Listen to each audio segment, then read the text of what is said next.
මේක නවත්තන්න මේ අපරාධේ. දැන් ඊළඟ පරම්පරය ගන්න පුළුවන් මේ පස්සේ.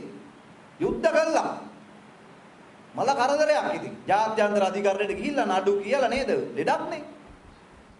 ඉතින් දැන් අර නියපොත්තෙන් කඩන්න තියෙන එක නේද? පොරවෙන් ගැත්තෙන් නෙමෙයි. ලෝකෙනදී ඒවයින් තමයි කඩා ගන්න වෙන්නේ. අපට කරදර වැඩක් මේක. අපි ආණ්ඩුවක් ගත්තම ලේසි නෑ මේ ආයි ගිවිසුම් වෙනස් කරන්න යන්නේ. ඊට වඩා ලේසි මේ හොර හැත්ත එලවල දාලා මේක බේරගන්න එක.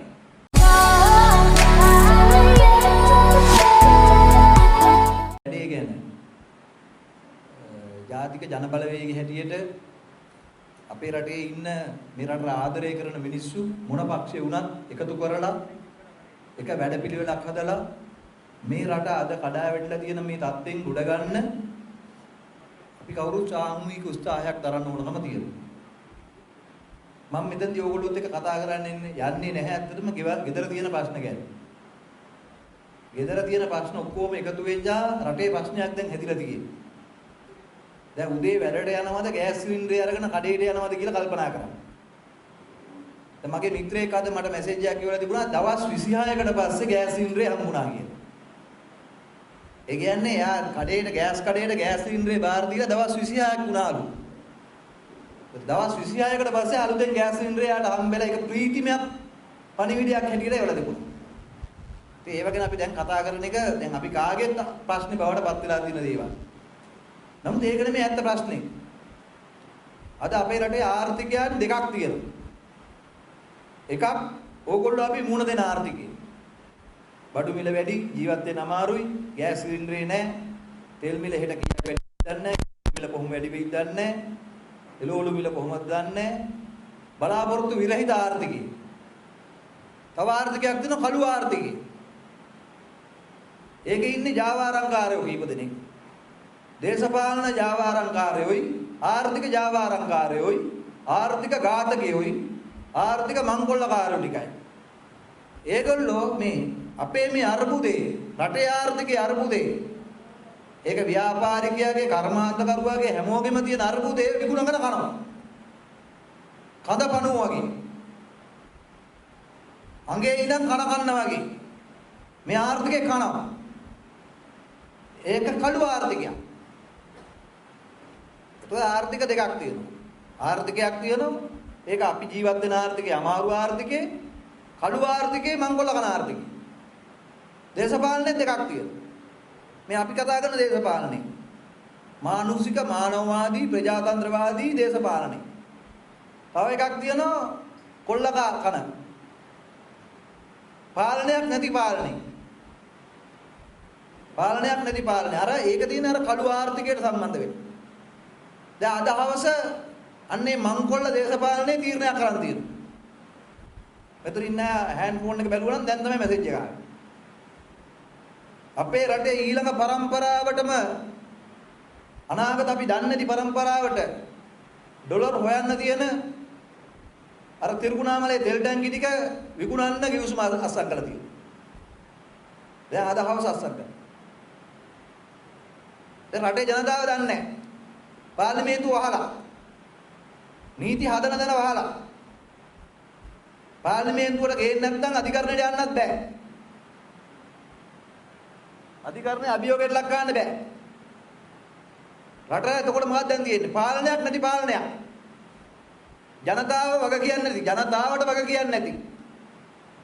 ජනතාවගේ සම්පත් හිතු හැටියට විකුණන පාලනයක්.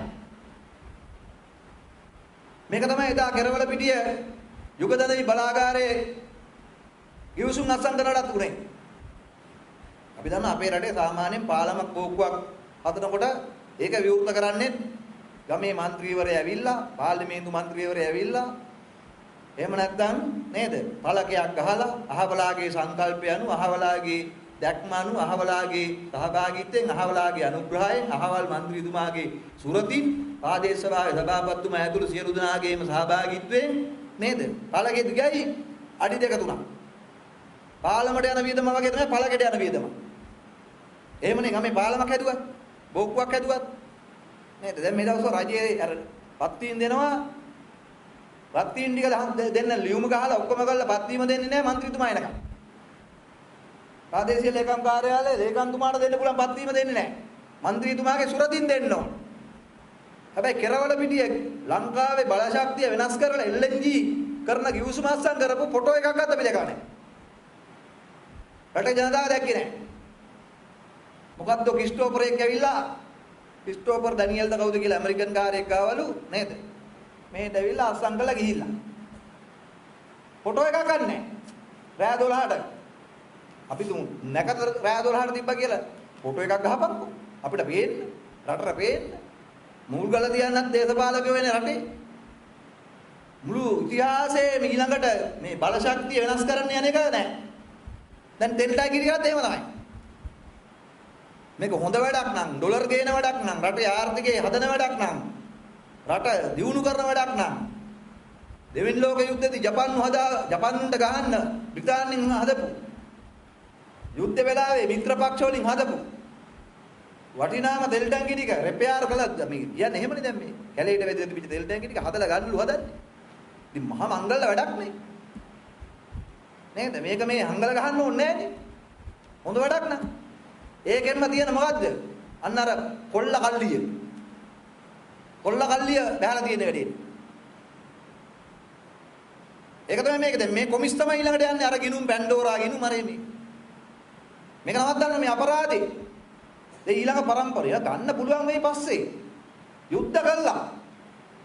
මල කරදරයක් ඉතින්. ජාත්‍යන්තර අධිකරණයට ගිහිල්ලා නඩු කියලා නේද? ලෙඩක් නේ. ඉතින් දැන් අර නියපොත්තෙන් කඩන්න තියෙන එක නේද? පොරවෙන් ගැත්තෙන් නෙමෙයි. ලෝකෙනේති ඒවයින් තමයි කඩා ගන්න වෙන්නේ. අපට කරදර වැඩක් මේක. අපි ආණ්ඩුවක් ගත්තම ලේසි නෑ මේ ආයි ගිවිසුම් වෙනස් කරන්න යන්නේ. ඊට වඩා ලේසි මේ හොර හැත්ත එලවල දාලා මේක බේරගන්න එක. තේර භාෂාවෙන් මේක කිව්වොත්. දැන් මේක කරන්නේ කොහොමද කියලා කල්පනා කරන්න ඕනේ. ඔයගොල්ලෝ අපි කවුරුත් එකතු වෙලා. මේ හොර නඩේ එලවන්න ඕනද? මොකද ඒගොල්ලෝ කරන්නේ දැන් ඒගොල්ලන්ට යන යවා කොරහත් බින්දගෙන යන්නේ. දැන් අවසානයේ මේ ඔක්කොම නිකි වුණාම අර එක්කෙනෙක් ඉල්ලා ආසුනේ. ඊබී ජයසුන්දර අයින් වුණා. දැන් ඉවරයි ඔක්කොම. ඒතර යාවක් කියන්නේ අයින් වුණාවක් කියන්නේ නැහැ. එහෙමනේ. මහ බැංකුවේ ලොක්කක් කියයි අජිත් නිවාඩ් ගබ්‍රාල් මට දැඩි පීඩනයක් තියෙන මං අයින් වෙනවා කියයි. තව දවසක හෙට ඉඳලා වෙයි සමහරට අඩුම කුඩුම කොට්ට මොට්ට ටික ගැන ගහගෙන ඔක්කොම අර උගන්ඩාවෙන් හරි කොහෙන් හරි ඒගොල්ලෝගෙම ජෙට් එකක් ඇවිල්ලා අරන් යයි. කට්ටිය අපි ගියා කියයි. කොහොමද වෙන්නේ? ඒතකොට රටේ තියෙන ඔක්කොම විකුණලා යන්නේ.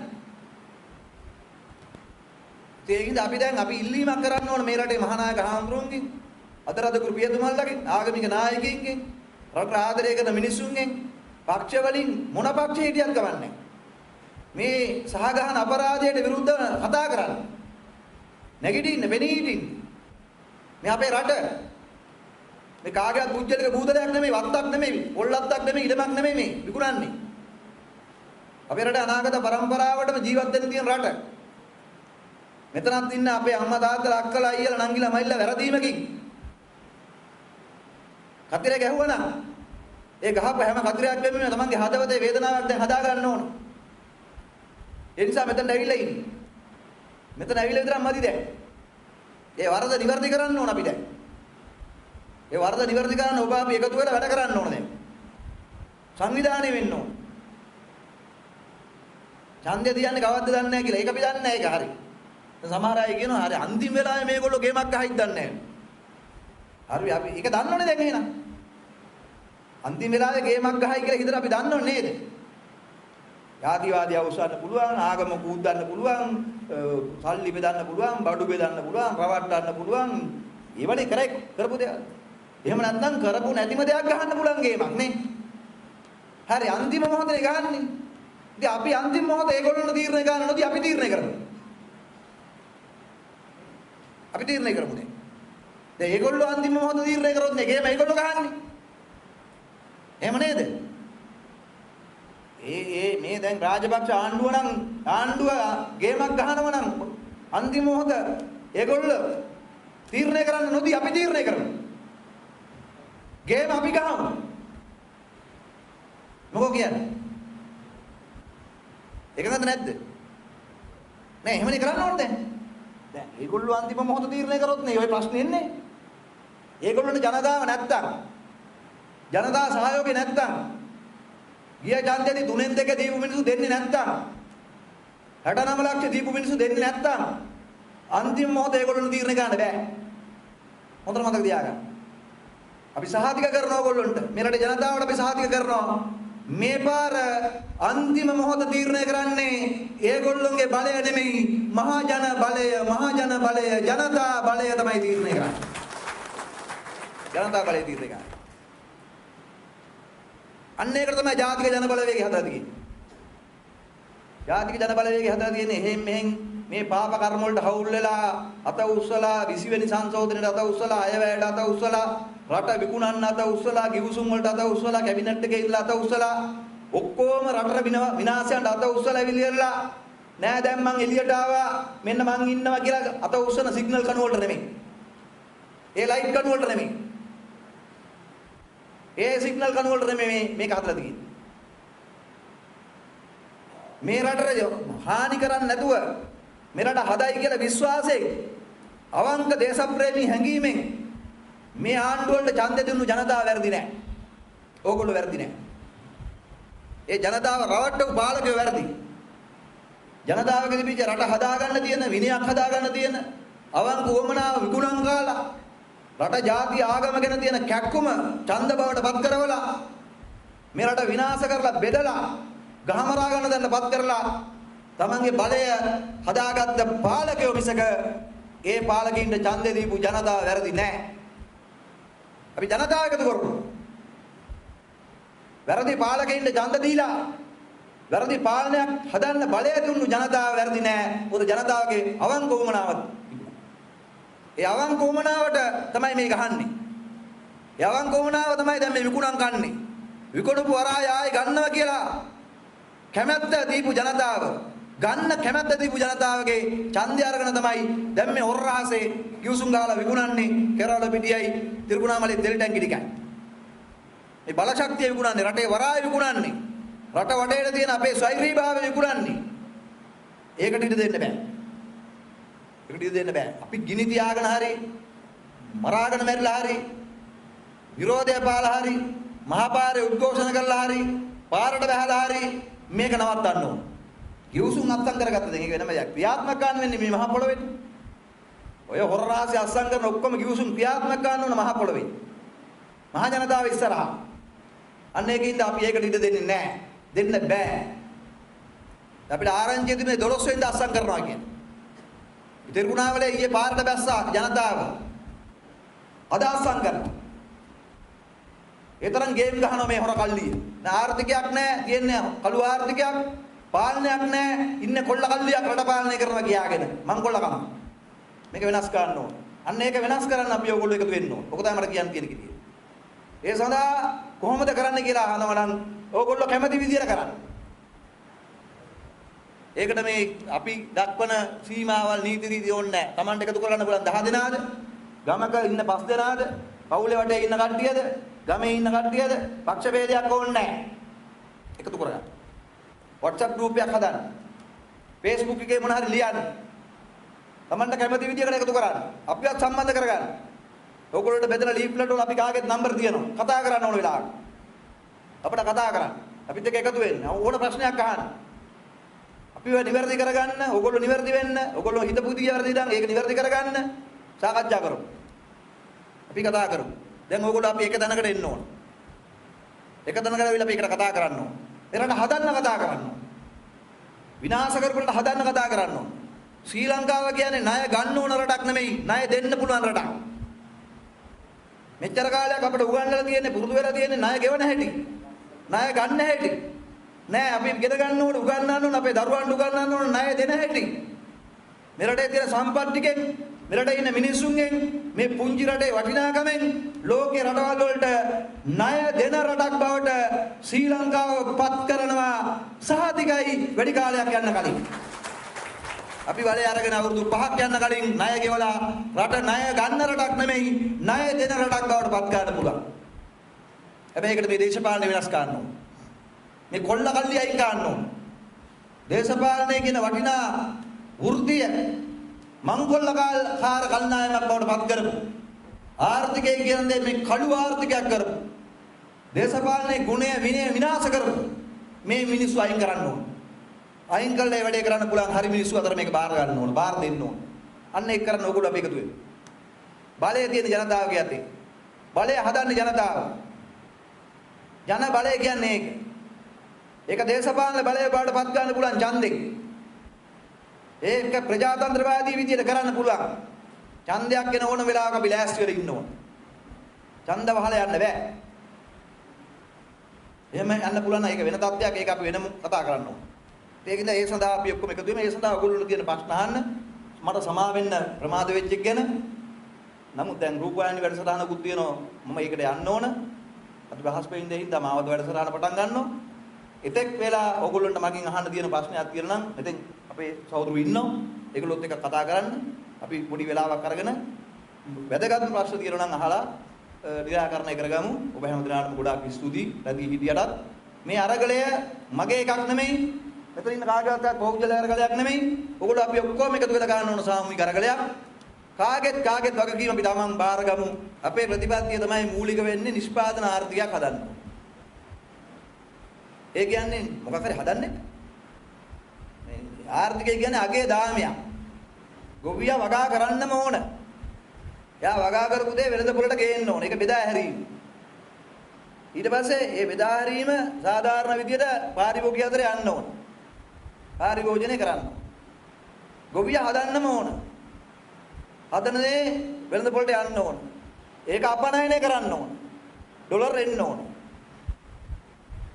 ඒතර හදන්නම ඕන. කර්මාන්තකරුවා හදන්නම ඕන.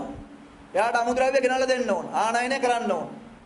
ආනයනය කරන දේ හදන කෙනාට දෙන්න ඕන. එයා හදන්නම ඕන. ඒක පිටරට විකුණන්නම ඕන. ඒ අතරමැද තමයි බැංකු රක්ෂණය, මාධ්‍ය, ටෙලිකොම්, ටෙලිවිෂන් ඔක්කොම ඉන්නේ.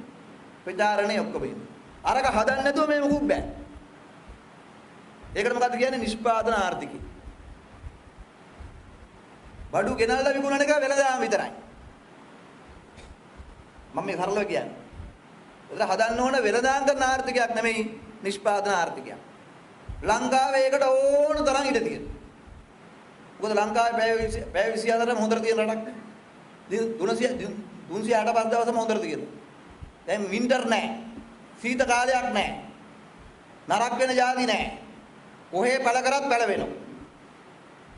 ඕන දෙයක් පැලවෙනවා. ලෝකේ තියෙන ඔක්කොම පළතුරු මෙහෙ තියෙනවා. ලෝකේ හදන්න පුළුවන් ඔක්කොම එළවලු මෙහෙ හදන්න පුළුවන්. බඩගින්න ඉන්න ඕනේ නැහැ. අපිට ඒතර අපේ ජනගහණයට ඕන ටික හදාගෙන ඉතුරු ටික කූල් රූම් දාලා හදලා විකුණන්න පුළුවන්. ලෝකේ කන්න නැති රටවල් වලට සීතල කාලේ සීතල රටවල් වලට උෂ්ණ කාලේ උෂ්ණ රටවල් වලට විකුණන්න පුළුවන්. ආර්ථිකය. තේරුණා? ඊළඟට මේ හදන වැඩේට ජනතාව සහභාගී වෙන්න ඕන. ඒකට අපි කියනවා ජන සහභාගීත්ව සංවර්ධනය. ජනතාව නැතුව හදන්න බෑ. ජනතාව නැතුව හදන්න බෑ. හැබැයි ජනතාවට ප්‍රතිලාභ ලැබෙන්න ඕන. නිකන් එන්නේ නැහැ මිනිස්සු. වැඩෙන් කරලා ගාන ගන්න ඕන. ලැබෙන්න ඕන ප්‍රතිලාභයක් පේන්න තියෙන්න ඕන. දැන් වෙන්නේ අපේ රටේ ජනතාව සම්බන්ධ වෙනවා. සම්බන්ධ වුණාට ප්‍රතිලාභයක් නැහැ. ඔන්න ආර්ථිකයේ මූලික පදනම. මොකද්ද? නිෂ්පාදන ආර්ථිකය. ඒකට ජන සහභාගීත්වය. සහභාගී වෙන ජනතාවට සාධාරණව ප්‍රතිලාභය ලැබෙන්න ඕන. පැහැදිලිද? සමහර විටන් ඉන්න අපේ ආර්ථිකයක් ජනතා විමුක්ති පෙරමුණ එහෙම නම් ජන බලවේගය ආවම තියෙන කට්ටියකින් අරන් නැති කට්ටියට බෙදනවලු. එහෙම බෙදන්න පුළුවන් මාසයක් දෙකක් විතරයි. මොකද වෙන්නේ එතකොට? තියෙන කට්ටිය බලනවා, වැඩියෙන් හම්බ කරන කට්ටිය බලනවා, පෝසත් කට්ටිය බලනවා. අපි පෝසත් වෙන්න වැඩක් නැහැ. මොකද ආණ්ඩුව අපෙන් අර ගන්නවා. ඒතර ඒගොල්ලෝ වැඩියෙන් මහන්සි වෙන්නේ නැහැ. ඒගොල්ලෝ මහන්සි වෙන්නේ Tamanගේ ධර්මයට විතරයි. ඊටු ටික ආණ්ඩුව ගන්නවා. ගෙවල් දෙකක් තිබ්බොත් එකක් ආණ්ඩුව ගන්නවා. වාහන දෙකක් තිබ්බොත් එකක් ආණ්ඩුව ගන්නවා. නේ ලොකු ඉඩමක් තිබ්බොත් ඒකෙන් භාගයක් ආණ්ඩුව ගන්නවා. ඉතින් වැඩක් නැහැ නේ. ඒක වැඩිපුර හම්බ කරන්නේ නැහැ එතකොට. මොකද නැති කට්ටිය බෙදනවනේ අර. නැති කට්ටිය මොකද කල්පනා කරන්නේ? අපි මහන්සි වෙන්නත් ඕනේ නැහැ. මොකද ආණ්ඩුව අපට දෙනවනේ. නේද? තියෙන කට්ටිය මහන්සි වෙන්නේ නැහැ. ආණ්ඩුව ගන්න හින්දා නැති කට්ටිය මහන්සි වෙන්නේ නැහැ. ආණ්ඩුව දෙන හින්දා. එතකොට බෙදුවොත් මොකද වෙන්නේ? මාසෙයි බෙදන්න පුළුවන්. ඊට පස්සේ ඔක්කොම දුප්පත්. දේරුණාද මං කිව්වා? එතකොට සරදියල්ගේ ආණ්ඩුවක් නෙමෙයි මේ අපි හදන්න යන්නේ. තියෙන කට්ටියෙන් කරන්නේ නැති කට්ටිය බෙදන්නේ. රොබින් හුඩ්ගේ ආණ්ඩුවක් නෙමෙයි. නේද? එහෙමනේ මංකොල්ල කාලා අනිත් කට්ටිය බෙදනවා. දැන් මේකේ උන් ඉන්නේ මංකොල්ල කාලා උන් අරන් යනවා. උන්ගේ පවුලේ උන් ටික අරන් යනවා. කාටවත් හම්බෙන්නේ නැහැ. හරිද? එහෙම නෙමෙයි අපි කියන්නේ. ජන සහභාගීත්වය. ජනතාව සහභාගී වෙනවා. සාධාරණව බෙදලා යනවා. ආණ්ඩුව බිස්නස් කරන්නේ නැහැ. ව්‍යාපාර කරන්නේ නැහැ ආණ්ඩුව. ආණ්ඩුව කරන්නේ ඒකට මඟ පෙන්නනවා. ප්‍රතිපත්ති හදනවා. දැන් මේක ආණ්ඩුවනේ හැම අපුලම ගන්න. හෙට මොන බද්ද ගහින්ද නැහැ. දැන් මිනිස්සු බයයිලු ජේපී ආණ්ඩුවට. ජේපී ආණ්ඩුවට නෑ බය වෙන්න මේ වගේ මංකොල්ල කාරුන්ට බය වෙන්න ඕන. මුදු මංකොල්ල කාරුන්ට. මොනවා ගහින්ද නැහැ. බය වෙන්න ඕන මේ ආණ්ඩුව වලට. බැසිල් රාජපක්ෂලගේ ආණ්ඩුව වලට. අපිට නෙමෙයි අපි මොකුත් කරන්නේ නැහැ. තේරුණාද? එහෙම බය වෙන්න ඕන මේ ආණ්ඩුව වලට. අන්න ඒකේ අපේ ප්‍රතිපත්තිය.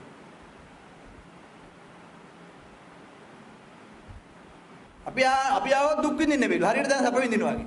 දැන් ගෑස් සිලින්ඩරේ තියාගෙන පොලිමේ ඉන්නේ. මොන සබද්ද? අපි කියන්නේ එහෙම නෙමෙයි. මිනිස්සු කාලා බීලා විනෝදෙන් සන්තෝෂෙන් ඉන්න ඕන. ඒකට නිකන් ඉන්න බෑ. පෝසත් වෙන්න ඕන. අපේ ආණ්ඩුවක් කියන්නේ පෝසත් ආණ්ඩුවක්. දුප්පත් ආණ්ඩුවක් නෙමෙයි. මීට වඩා ගොඩක් පෝසත් වෙන්න ඕන. ආණ්ඩුව හොරගම් කරන එක මංකොල්ල කන එක නතර කරාම පුළුවන්. අධ්‍යාපනයේ හැමෝටම අධ්‍යාපන ලැබීමේ අයිතිය තියෙන්න ඕන.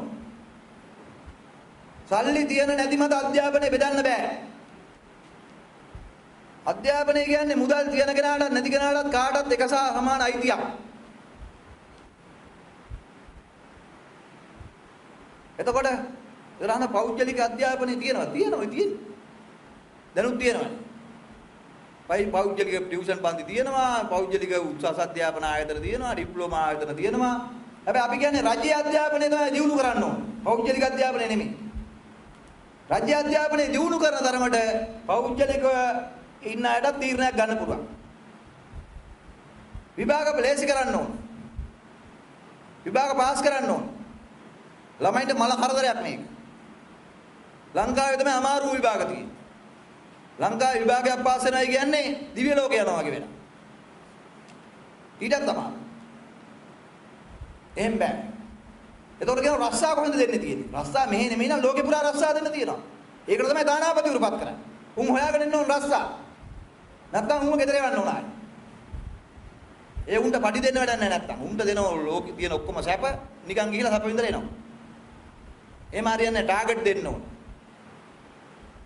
අපේ ප්‍රතිපත්ති ප්‍රකාශනයේ තියෙනවා ඔයගොල්ලෝ අරන් කියවන්න මීට කලිනුත් තිබුණා කියවෙන්නේ නැති එක විතර වැරද්ද ඇහුන්නේ නැහැ වගේ හිටියා.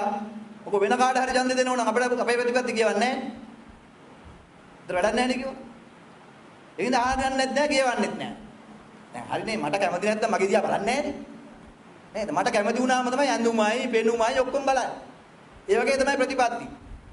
අපේ ප්‍රතිපත්ති ප්‍රකාශනයේ තියෙනවා ඡන්දේ ඉල්ලන පක්ෂයක් ඉදිරිපත් කරන ප්‍රතිපත්ති ප්‍රකාශනය ඒ පක්ෂයේ බලයට පැමිණි විගස ආණ්ඩුක්‍රම ව්‍යවස්ථාවේ මූලික මිනිස් අයිතිවාසිකමක් යටතට පත් කළ යුතුය කියන. ඒ කියන්නේ මොකක්ද නේද? ප්‍රතිපත්ති ප්‍රකාශනයේ ආණ්ඩුක්‍රම ව්‍යවස්ථාවට අලවන්නේ නැහැ. ආණ්ඩුක්‍රම ව්‍යවස්ථාවේ වගන්තියක් දානවා මූලික මිනිස් අයිතිවාසිකම් වල බලයේ ඉල්ලන පක්ෂයේ පොරොන්දු වෙන දේවල් ඉෂ්ට කිරීම මානව අයිතිවාසිකමක් කියලා. බොරු කියන්න බෑ ඊට පස්සේ. ගයක් දෙනවයි කියලා පොරොන්දු වුණොත් ගේ දෙන්නම ඕන. දුන්නේ නැත්නම් නඩු දාලා ගේ ගන්න පුළුවන් වන්දිත් එක්ක. ඒක මූලික අයිතිවාසිකම. මැතිවරණයේ ඉදිරිපත් වෙන පක්ෂය ඉදිරිපත් කරන ප්‍රතිපත්ති මූලික අයිතිවාසිකම් බවට පත් කරන්න ඕන මිනිසුන්ගේ.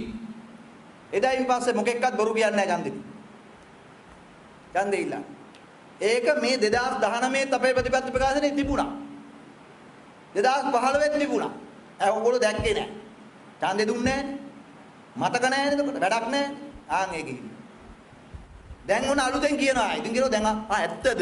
එහෙම එකක් තිබ්බද? ඕගොල්ලෝ එහෙම හිතනවද? අපි දන්නේ නැහැ නේ. දන්නේ නැහැ තමයි දැක්කේ නැහැ.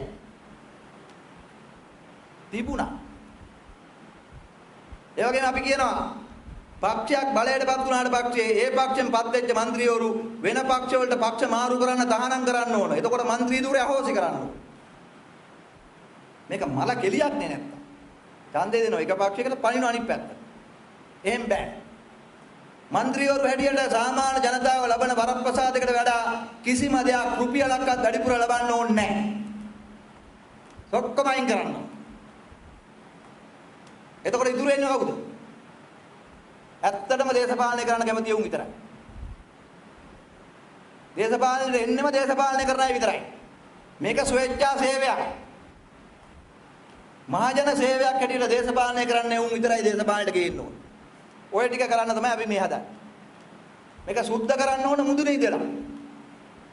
ජනතාවට බරපතල නෙමෙයි, ජනතාවට දකදාලා නෙමෙයි, ජනතාවගේ දේවල් කරලා නෙමෙයි. මුදුනේ පටන් ගන්න ඕන. ඉහළින් පටන් ගන්න ඕන. නායකයෙක්ගෙන් පටන් ගන්න ඕන. මැතිවරණයක් තිබ්බනම් ඡන්ද ප්‍රතිඵල කිව්වනම් ටීවී එකේ ප්‍රතිඵල දන්නවා, දිනුවේ කවුද කියලා දන්නවා. ප්‍රතිප්‍රවෘත්ති වලට කැබිනට් මණ්ඩලයේ 20 දෙනාය කියන 20 දෙනාගේ නම් ටික කියනවා. ඊට පස්සේ උදේ ගිහිලා වැඩ කරනවා. උත්සව නැහැ. සල්ලි ඉතුරුයි. ආචාර වෙඩිමුර නැහැ. බෙර ගහන්නේ නැහැ. මොකටද? යකෝ ඡන්දේ තිබ්බ දිනුව බව දන්නවනේ. පත් වුණා කියලා දන්නවනේ. ඊට පස්සේ ගිහිලා වැඩ කරපන්. ඊට පස්සේ දහවස දාන්න ඕනනම් මීට කලින් ඡන්දේදී දිනුවට පස්සේ වියදම් වෙච්ච ප්‍රමාණය ඉතුරු ගන්න වෙන්න වෙච්චරයි. කලින් උත්සව වලට ඉතුරු වෙච්ච ප්‍රමාණය කියලා අපි දාන්න පුළුවන් ඊට පස්සේ ප්‍රයෝග. එදා ඉඳලා පටන් ගන්න ඕන වැඩේ. එතකොට තමයි ලෝකෙ මිනිසුන්ගේ ඇහැ ඇරෙන්නේ. හොඳ ආණ්ඩුවක් අලුත් ආණ්ඩුවක් ආවා කියලා. පළවෙනි දවසෙන් පටන් ගන්න ඕනේ එහෙමයි. කැමතිනේ? නේද? එතකොට ආන්න ඩොලර් නැති ඩොලර් එනවා. අංගපුවා එනවා. දැන් හොඳ ආණ්ඩුවක් ඇවිල්ලා තියෙනවා. අපේ රටට සල්ලි යවන්න ඕන දැන්. පිටරට ඉන්න ලාංකිකයෝ සල්ලි යවනවා. අපි විවෘත ආරාධනාවක් කරනවා ආයෝජකයින්ගෙන්. එන්න රටට කොමිස් ඉල්ලන්නේ නැහැ. නිලධාරියෙක් හරි മന്ത്രിවරයෙක් හරි කොමිස් ඉල්ලලා අහුනොතින් දැඩි දඩුවම් පමනු ලැබේ කියන. නීතිය ක්‍රියාත්මක කරනකොට ආයෝජකයෝ බය නැතුව කියනවා. දැන් මේක එහෙම නෙමෙයි එයාපෝට් එකෙන් බයින්න කලින් 120ක් ඉල්ලනවා. බයින්නකොට තව 10ක් ඉල්ලනවා. ආයෝජන මණ්ඩලයට ආවන් ඉතුරු 10 ඉල්ලනවා. ඇමති මණ්ඩලයට ගියාම ඉතුරු 10 ඉල්ලනවා. නේද? අන්තිමට අනුමත කරලා එනකොට 150ක් විතර කොමිස්. ඉතින් අර යකා යනවා යන. සතියක් විතර හෝටලයක ඉඳලා යනවා යන්න වැඩක් නැහැ මුන්ගෙන්. ආයෝජකව කැන්දනෝ නෙමෙයි ආයෝජක යවනවා. මේ තියෙන ක්‍රමය. මේක වෙනස් කරන්න. ඕවා තමයි ප්‍රතිපත්ති කියන්නේ. ඉතින් මං එළි වෙනකන් කියන්න පුළුවන් මේ පොඩ්ඩක් පොතක් කරන් කියවන්න. මේ අපේ සහෝදරුන්ගෙන් ඉල්ල ගන්න. තේරෙන්නේ නැත්නම් කෝල්ලයක් දාලා අහන්න. මොකද්ද මේ කියලා තියෙන්නේ කියලා. ඔය පොඩ්ඩක් කියවන්න. ගෙදර ගිහිල්ලා බලන්න අවුස්සල දැන්. අර ප්‍රතිපත්ති ප්‍රකාශන පෙට්ටිය වල අහලා බලන්න ඕන ජන බලවේගයේ ප්‍රතිපත්ති ප්‍රකාශනේ මොනවද තිබුණේ කියලා අහන්න. YouTube එකේ ගහලා බලන්න 2019 ඡන්දේ අනුර දිසානායකගේ කතා. එතකොට එනවා බඩු. කුෂිකර්ම ප්‍රතිපත්තිය ගැන කාරණා එළිය අහලා බලන්න. නේ අපිම කියනකම් ඉන්න එපා. එතකොට බඩු වෙනවා. එහෙම කරමු. හරිනේ නේ? ඕවා තමයි තව ගොඩක් තියෙනවා කියන්නේ නීතිය අධිකරණය ප්‍රවාහනේ අපි ඉන්න කමිටු 10ක් 11ක් හදලා තියෙනවා. ආචාර මහාචාර්යවරු ඉන්න ඉගෙනගත්ත මිනිස්සු ඉන්නවා. ඒගොල්ලන්ට අහුම්කම් දෙන්න ඕන. දැන් පෝර ප්‍රශ්නයක් එන්නේ නැහැ. ඉගෙනගත්ත මිනිස්සුන්ට පෝර දැක මිනිස්සුන්ට අහුම්කම් දුන්නා.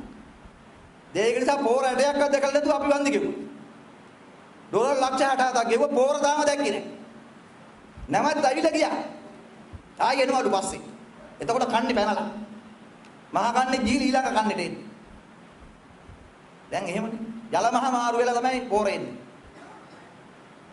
එතකොට ඉතින් කන්න වෙන්නේ බත් නෙමෙයි පස්. බලමු. මේක ඉක්මනට ඉවර කරමු ඉස්සෙල්ලා. පස්සේ ප්‍රතිපත්තිය හදාගමු. අපිත් එක්ක ඕන දෙයක් හදාගන්න පුළුවන්. ප්‍රශ්නයක් නැහැ. ඕගොල්ලෝ අපි එකයි. ඉතින් අවුලක් නැහැ.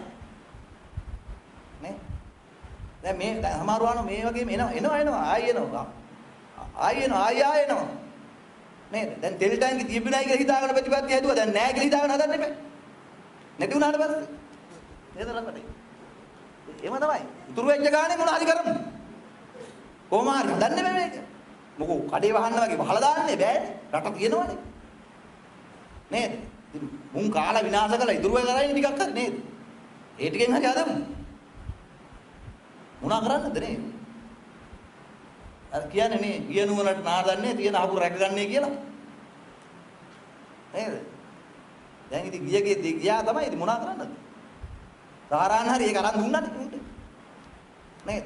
අපිත් සහරාන්ට හරි රැවටිලා වැඩේ දුන්නානේ. දැන් මොනා කරන්නද? තියනුවලට නාඩන්නේ තියන හකුරු රැකගන්නේ කියලා මේ තියන ටික රැකගෙන මේක ගොඩ